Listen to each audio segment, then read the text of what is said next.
Good afternoon, Donald from D&D Defense, back with another video. Today's video is less about the actual physicalities of self-defense, and what, in my opinion, what's more important is actually understanding what self-defense really is, and what consists of self-defense by breaking down some of the elements within self-defense. So before we get into the elements that encompass self-defense, I think it's important to define what self-defense is, like what its purpose is. Self-defense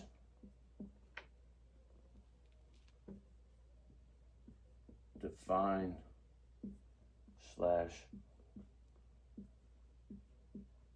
purpose. And so most people, and while the mainstream thought process of what self-defense is accurate, but I think Hollywood does a disservice to those who are uneducated or have little knowledge about self-defense. And so that's why, I'm making this video, because I feel it's important for the general public to understand that what you see in the movies, and I get it, it's a movie, people understand this, but for those who have little to no experience with self-defense or martial arts, weapons, they see movies like Jason Bourne, John Wick, and and to a certain extent, people believe these things as being realities of self-defense, and so it's really not. First off, in a lot of those types of movies, people that are exhibiting self-defense or self-defense techniques, whether it be martial arts or they're utilizing weapons, is they're usually hunting people, and that's no longer self-defense. That's actually an aggressive movement. I've highlighted that in other videos, particularly when protecting your home. If you're clearing rooms, that's an offensive move, not a defensive. So it no longer becomes self-defense. So that's why it's important to understand what self-defense is. Self-defense is exactly that. It's to defend yourself. Okay, so you don't go looking for trouble. I've said this ad nauseum in other videos. Self-defense is just simply avoiding having to defend yourself in the first place. I mean, that's the preferable option. And so now, if that's the preferable option, then what does self-defense really mean, and what is its purpose? Well, in layman terms, it's basically just security. It's to maintain your safety and security, not just of yourself, but of your family, loved ones, and the innocent. So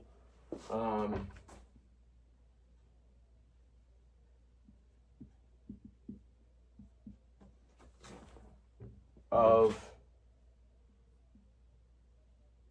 you,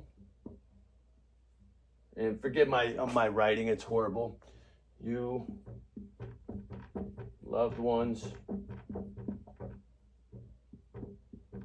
innocence.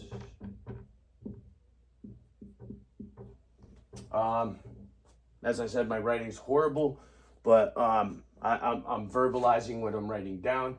So essentially, that's what self-defense is. It's meant to provide security for you, your loved ones, and any innocents that may be in danger.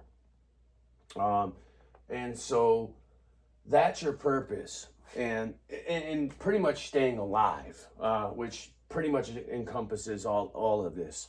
So once you've determined what your purpose is for and what self-defense is really meant for, then you look at it in a different light. You tend not to go looking for trouble. You do the exact opposite, which is why you can tell the difference between somebody who has the ability to do damage and someone who doesn't. Usually the people who are out there acting tough and presenting a tough guy image are usually the ones that can't fight, because they have to mask it with the behavior of some sort of tough guy. Tough guys don't do that because they know what they can do. And so essentially what self-defense is this: it's security. It's meant to maintain your security. And the reason why I use security is because as I get into this video, as far as like the elements of self-defense, you're going to understand that there's different categories that make up self-defense, and then there's subcategories to that. And so with that, now that we've determined the purpose and kind of have a rough definition of it, we're going to go into some of the elements that make up self-defense.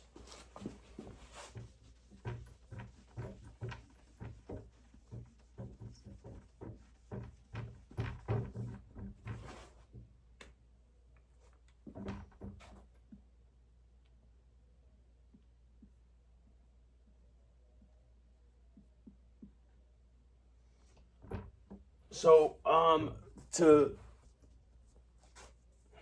try and simplify this in the best way possible, I'm not going to overwhelm the audience with a multitude of different categories. The main purpose for this video is just to drive a point home that, in order to defend yourself, you first have to understand what self-defense is, and its purpose. And then once you've defined it and you now have your purpose for why you're training or why you're learning some sort of skill set, particularly as it pertains to self-defense, you can then start learning the elements that make up self-defense. And so the way that I learned it over the course of years of training in firearms and martial arts is that the two main categories of self-defense are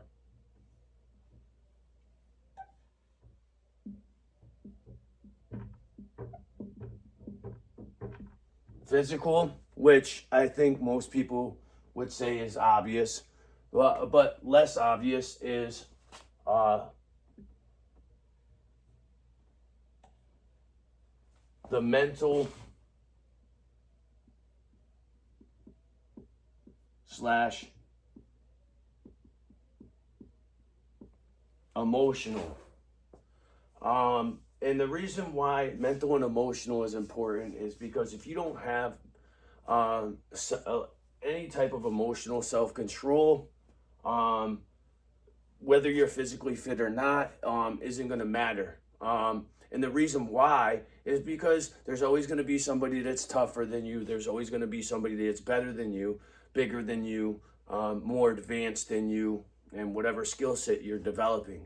So the purpose isn't to just test your skill set with every Tom, Dick, and Harry, because you're going to come across that wrong person, and that can end up being a very bad day for you, to the extent that you don't go home, which once again is why we define our mission. You know, why are we learning this in the first place?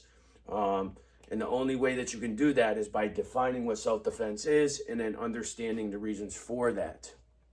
So when it comes to physical, we'll break down the most obvious first. When it comes to the physical elements, this once again gets broken down into, subcategories.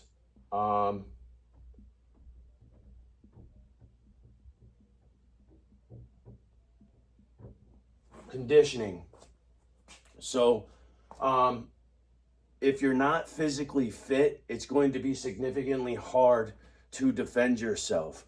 I don't care if you're in a gunfight or you're in a physical altercation with your hands, you're in hand-to-hand combat. More so with hand-to-hand combat, but even in a gunfight, adrenaline dumps are real. And when adrenaline starts pumping, you start moving, everything seems to slow down, but your body doesn't recognize that same thing. And so if you're in a gunfight, you're going to be moving. or you're gonna be dead. It's that simple. So you're gonna have to move. And if you're not moving, then that's once again a problem that is going to probably end quickly. So, and then more so if you're in a physical confrontation. And understand, once again, it's not like the movies. You're not just gonna John Wayne people or John Wick people. It doesn't work that way. 9 times out of 10, anytime a gun gets or a knife or something gets involved, it's already after you've engaged in some sort of physical combat, hand-to-hand strikes. So you're already going to be weakened and tired from that, and then to have to then go into drawing a weapon and then defending yourself with that. If you're not conditioned, it doesn't matter how much training you have, you will not succeed in your purpose, which is maintaining the security of yourself, your family, and loved ones, or the general public for that matter. So conditioning is a top priority, okay? Making sure your body is conditioned. And to a certain extent, this goes to this side as well. Conditioning yourself mentally is important, but I'll get into that a little later. For right now, I'm gonna stay on the physical elements. The next is, your training.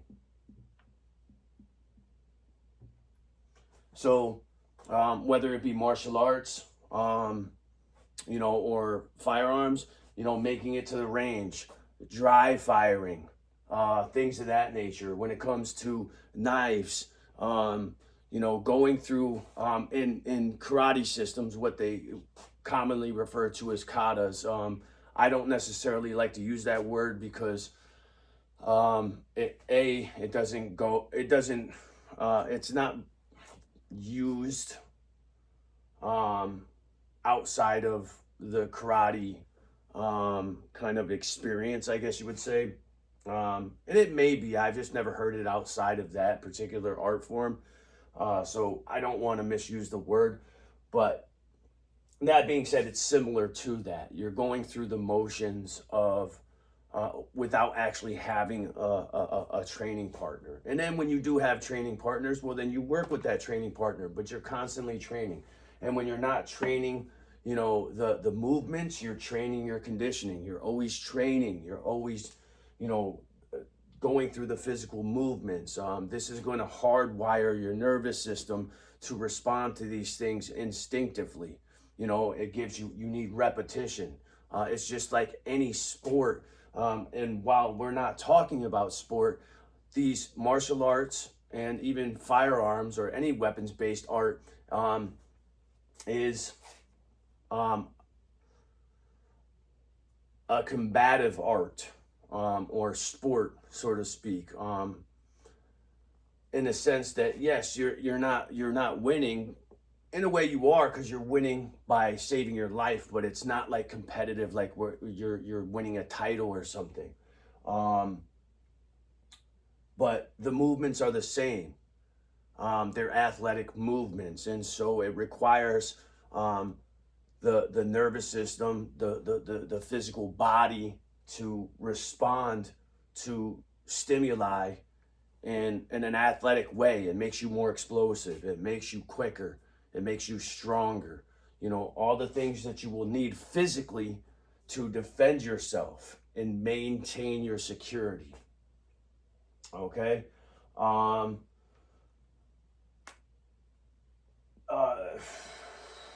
Outside of that would, and there's other elements to the physical components, but for right now, as I said earlier, I'm going to just keep it simple.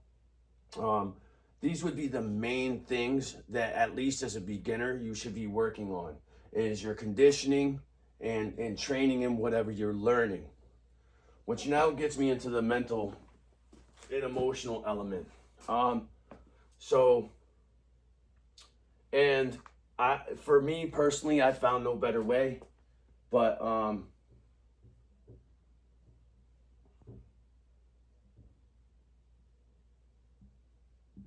meditate, breathing. breathing is vitally important to remaining calm. And it's kind of become kind of cliche in a way, like just breathe, but I mean, there is some scientific evidence that backs this. Even when, firearms instructors are instructing beginners, they ask them to take a deep breath, relax. There's a reason why they say take a deep breath and relax. I want to say even in Navy SEAL training, when they're doing the water element of the test, they're trained to do, or when they're put under high stress situations, they're taught to box breathe, which is inhaling for 3 seconds, holding for 3 seconds, releasing for 3 seconds, and then keeping that release for 3 seconds, and then continuing that process. And that the purpose for that is to calm the nervous system. So there is scientific evidence that backs this. And so when one meditates, they can become calm, relaxed. They train themselves to be, calm and relaxed, even in high stress situations. And this goes hand in hand with your training too, because, when you train, you should be sparring. And so, and this will go hand in hand when you can control your breath and control your movements when you're sparring with somebody. Even if you get hit, it's guaranteed that you're going to get hit. You learn to keep control. And then therefore, it makes it more likely you'll be able to control the outcome of it. Okay. This is important not only for emotional well-being, but also mental. Because it requires a significant amount of focus, okay? And just by you having to focus on something such as just breathing, it may sound easy, but I assure you it's not. Anybody that would like to try it, I suggest that you do. That being said, learning.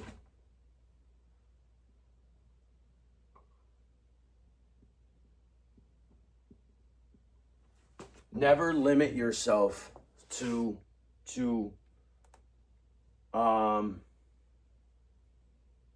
any particular instructor, any particular type of art. I'm kind of a jack of all trades. I train and practice in multiple different arts and cross arts.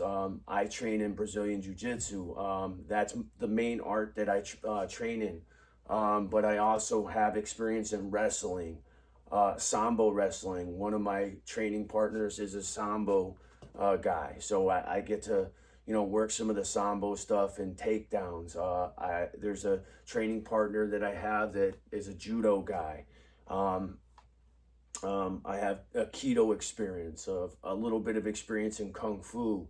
I train in Krav Maga. I train in Silat or Arnis, which is a weapons-based Filipino art. And then obviously I train with firearms as a certified firearms instructor. It would be dumb of me not to train with firearms and gain proficiency. How can I possibly teach anybody else proficiency if I can't learn to teach myself? And the key word in that is learning. You have to be able to open up and learn. Which is another reason why these things go hand in hand, because as you begin to train in like martial arts or any type of self-defense arena, you'll begin to learn that your ego is and your pride is gonna get crushed. And then you learn to set that aside. And once you've been able to do that, that's when the learning process is able to begin. But if you go into any of this thinking that you know everything and that you're the best, I assure you, you will get humbled, and you will get humbled quick. So always be open to learning. And it's just not learning through your training. It's also reading. Be constantly reading. Finding mentors. Finding people that can teach you. Older people that have, been through it. Always keep yourself open to learning, always trying to learn new things. You know, I have many years of experience in martial arts and firearms, and I still consider myself a novice. And the reason why I do that, even though I have an extensive amount of years, is because when I see myself as a novice, I always see myself as someone who has the ability to learn more and pour more in. I forgot who said this, but and I want to say it was Bruce Lee. If your cup is full of water, and I begin to pour more water into the cup, it's going to overflow. So if you believe that you already know everything, then there's no more knowledge that can or information that can be poured into you because you feel like you know everything. And so you want to avoid the egotistical mindset. Set your ego aside for a moment and always believe that there's more to be learned. And when you can do that, the learning process opens up and will make you 10 times more proficient. The last element of this, I would say, is planning.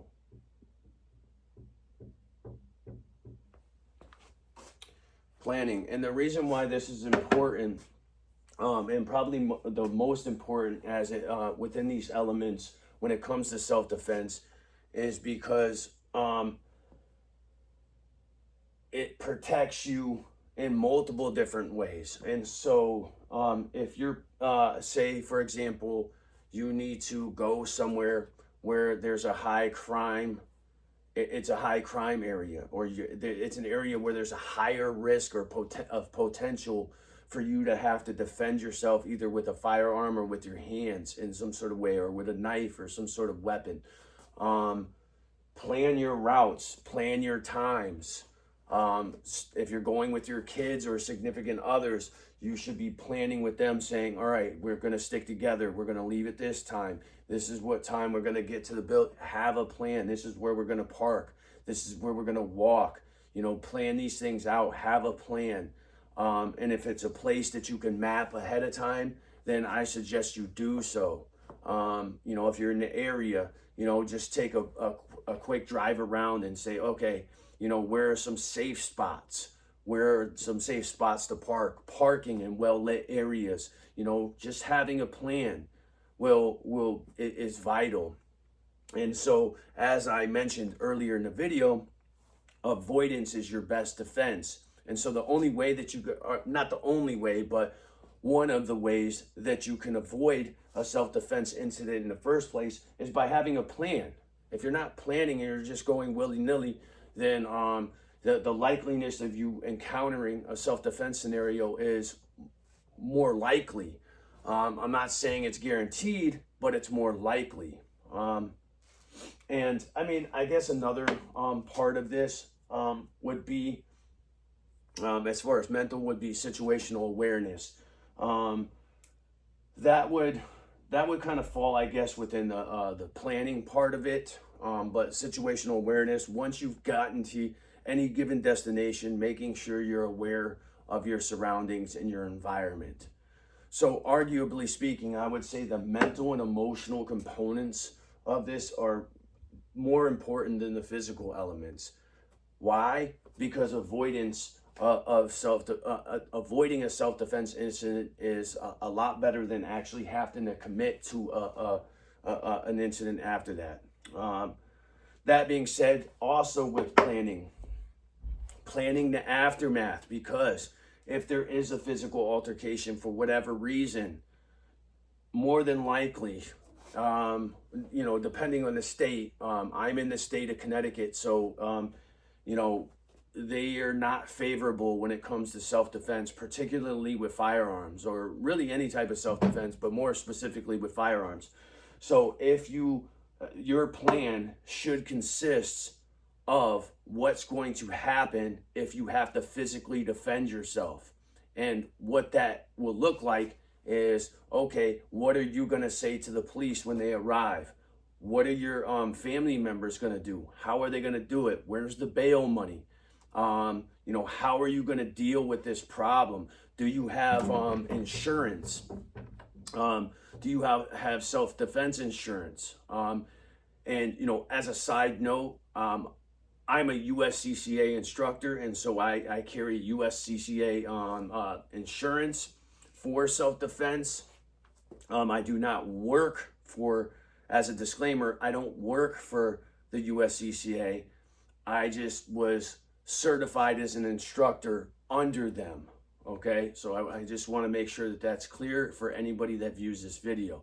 That being said, I do have their insurance. I do recommend it if you are a firearms holder or looking to get your firearms, even in the case of just hand-to-hand combat, because you may be in a state where you can't carry your firearm. And if you have to stab or hit somebody and you break their jaw, well, you'll still have a legal defense.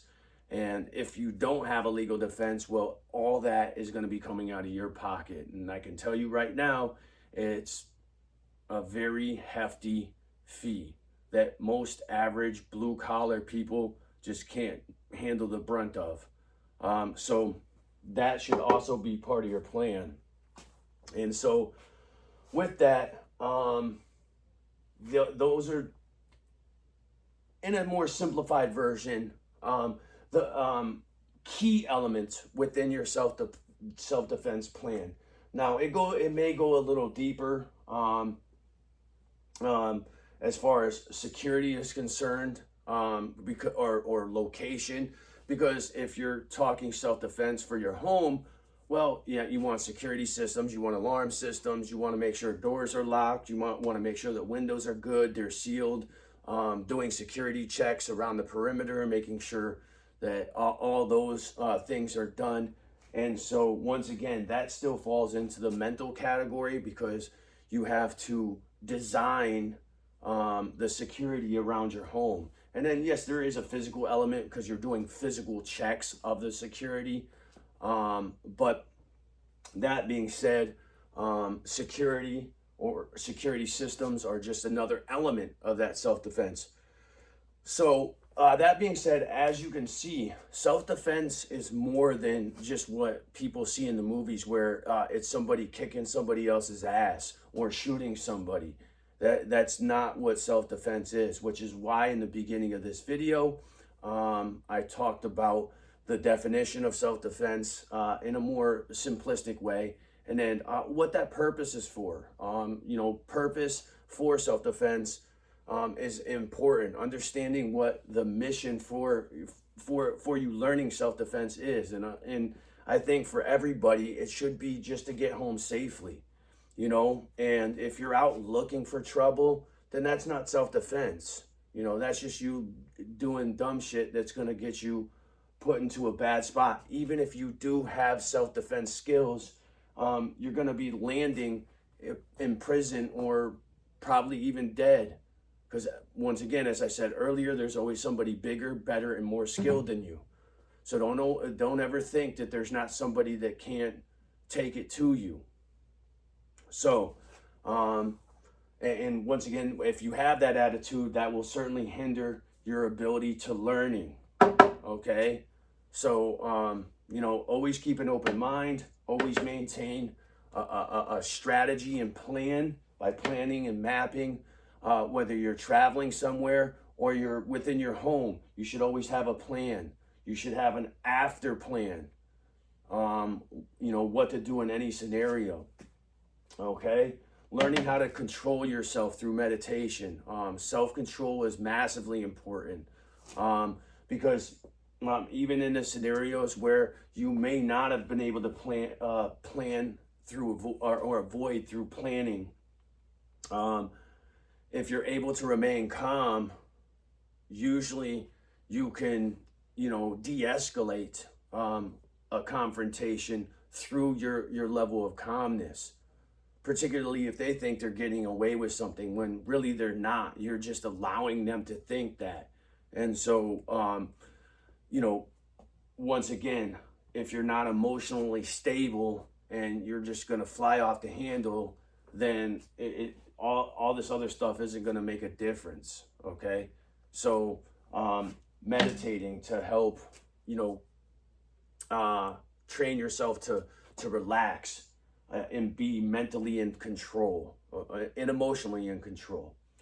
And then obviously, as we discussed earlier, the physical elements, conditioning your body, being strong, you know, some form of yoga as well, stretching, being flexible, in any given self-defense scenario, you know, dealing with mass attackers, you're going to be moving and you're going to slip and fall, and your leg is going to stretch out. If you're not properly stretched, you're going to pull something, you're going to tear something, so always making sure that your body is mobile, and you have the ability to move in explosive motions without hyperextending or tearing something.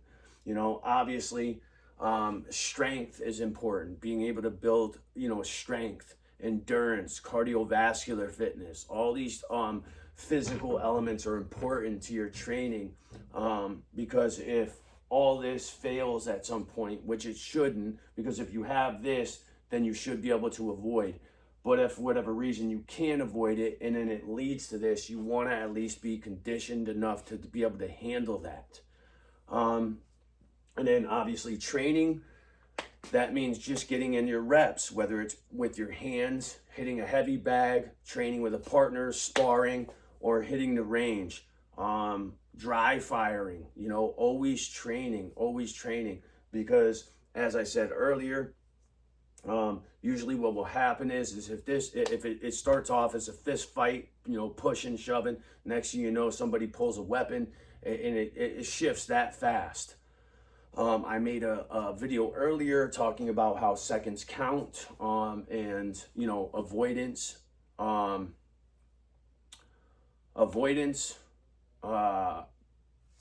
escape, and defend. If you're trying to avoid the situation, you have up to a minute. If you now have to escape, it drops to 30 seconds. And then if you have to defend, it drops to 5 seconds. So, every second counts, especially when it comes to that. And all that boils down to is these elements right here that will allow you to do that. Because if you have to escape, well, you need to be able to run. Well, you need to be conditioned to do that, okay?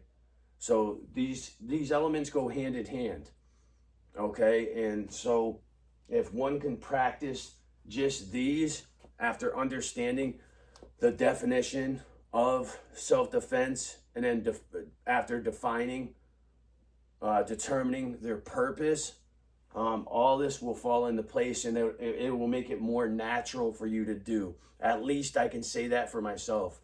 I can't speak for other people, but if you can add these elements into your training and be consistent and do this consistently, then you'll see that you'll probably avoid 99.9% of your any problems that may occur.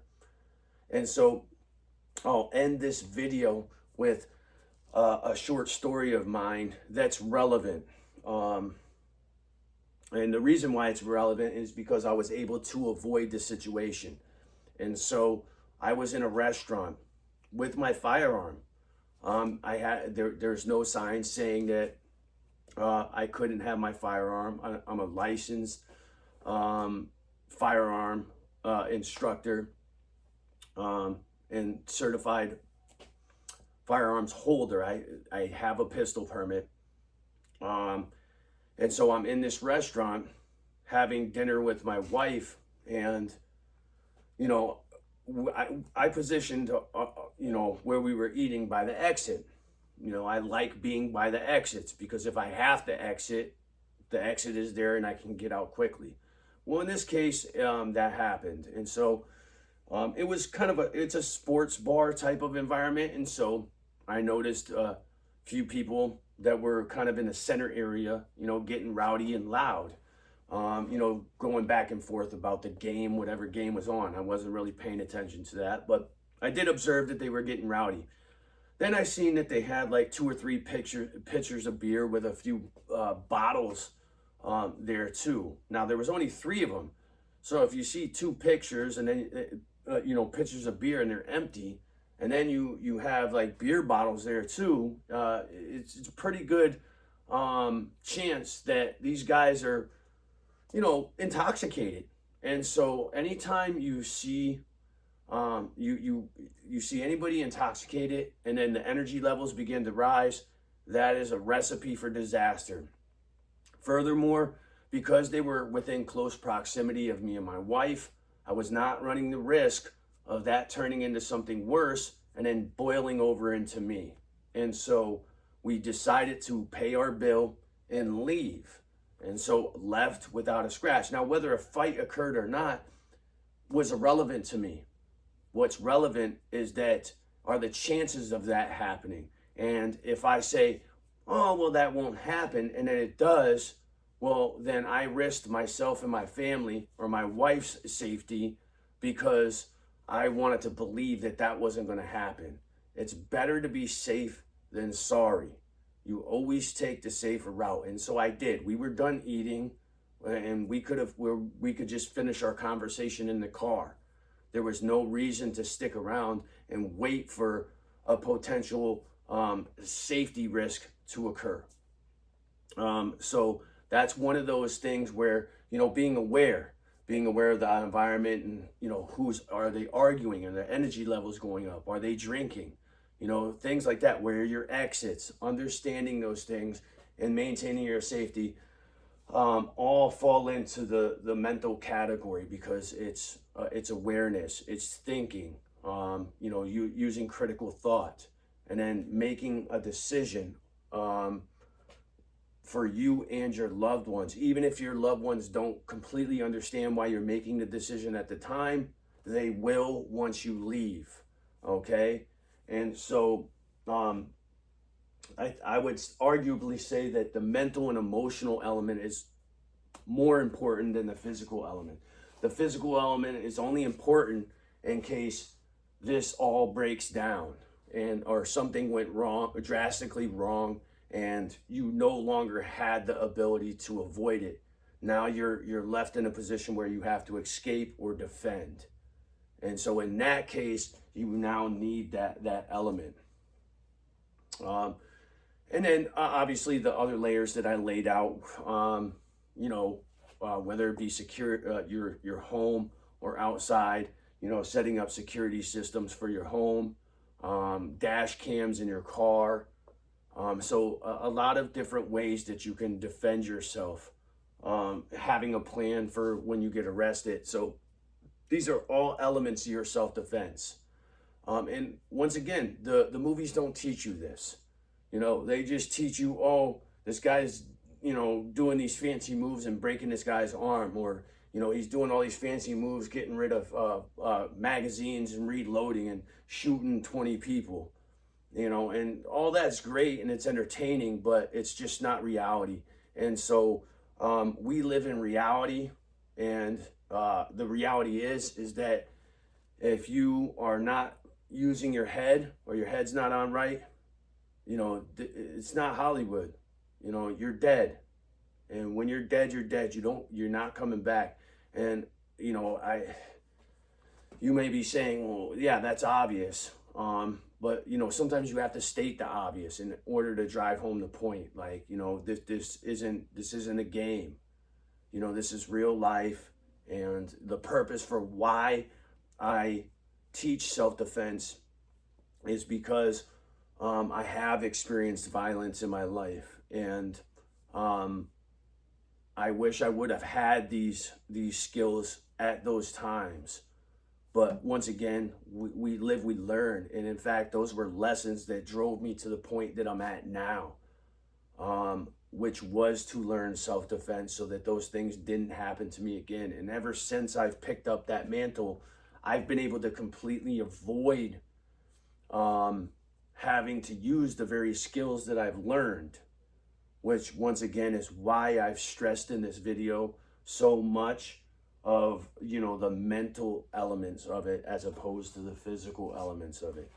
And yes, I have had to use my hands a couple times, but it was very quickly and didn't lead to anything, very serious. And once again, it was one of those spur of the moment things that was unavoidable, which is another reason why I say sometimes these things aren't avoidable. I can't control the actions of others. I can only control the actions of myself. And so I do everything I can to avoid these situations and at the very least de-escalate them. But if that person's not willing to do so and I am now forced to defend myself, I will do that. And so while I don't encourage violence, I also want to encourage self-defense. That's my purpose here. And so that's why it was important for me to define it in the beginning of the video, because we do this for self-defense. Picking fights, going into establishments where potential risk of violence could happen, it's just is not very smart. And once again, in my opinion, should not be part of your self-defense planning. And so with that, I hope you enjoyed this video. If you did, please hit the like button below. Also leave a comment, subscribe to my channel. If you're in the Harford County area, I do operate a small business where I provide self-defense services, ranging from private lessons to group lessons. I also train kids. My website is dnddefense.com. You can look up all my programs there. I will say that in the near future, I'm looking to restructure my programs a little bit. But as it stands now, when you go to my website, that's what's available. If whatever is there is not either convenient for you or does not suit what you're looking for, please don't hesitate to contact me on the contact information that is provided on the website. I believe all my contact information is there. You can also contact me through email at dnddefense@gmail.com if that contact information is your preferable option and it's not on the website. So that being said, just remember what I've discussed here as far as,